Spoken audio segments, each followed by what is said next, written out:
सोमनाथाय नमः। ॐ मल्लिकार्जुनाय नमः। ॐ महाकालेश्वराय नमः। ॐ ओंकारेश्वराय नमः। ॐ वैद्यनाथाय नमः।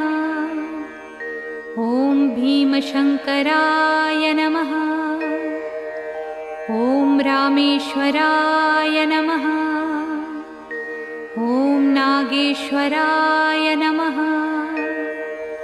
ॐ विश्वेश्वराय नमः। ॐ त्र्यंबकेश्वराय नमः।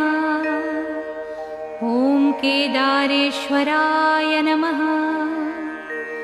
ॐ भुस्मेश्वराय नमः। ॐ